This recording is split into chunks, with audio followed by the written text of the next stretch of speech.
Bonjour à tous, aujourd'hui nous allons vous faire un bref résumé du Bagnard de l'Opéra d'Alexandre Dumas. C'est l'histoire de Gabriel Lambert, un jeune paysan qui vit avec sa compagne, Marie Granger.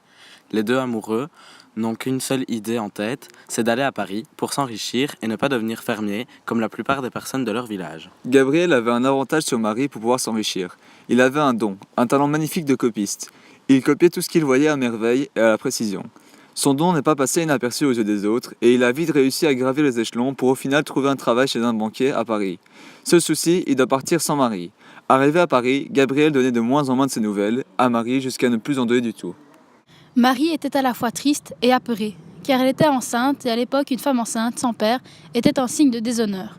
Se sentant abandonnée, elle décide d'aller à sa recherche. Arrivée à Paris, elle découvre que Gabriel était devenu très riche et qu'il fréquentait l'Opéra de Paris en première loge. Gabriel avait même changé de prénom et s'était nommé le comte Henri de Faverne. Il a raconté qu'il s'était enrichi en Guadeloupe car sa famille était une famille de riches propriétaires de Guadeloupe. Il envisage même de se marier pour devenir encore plus riche et assurer sa notoriété. Marie alla donc toquer à sa porte. Seulement, en découvrant que Marie l'avait retrouvée, Gabriel, par peur que Marie révèle son passé de pauvre paysan à tout le monde, l'a rejetée et demanda au docteur Fabien qui soignait sa blessure qu'il avait encaissée lors d'un combat à l'épée de parler avec elle. Gabriel avait confiance en ce docteur et avait passé beaucoup de temps avec lui. Le docteur, lui par contre, avait de plus en plus de doutes au fur et à mesure qu'il passait du temps avec Gabriel concernant l'origine de sa soudaine richesse.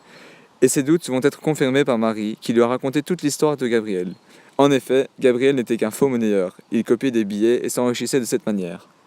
Il fut donc arrêté et comme le disait la loi punit de mort tout contrefacteur. Seulement Gabriel a réussi à échapper à la guillotine et a été condamné au bagne à perpétuité.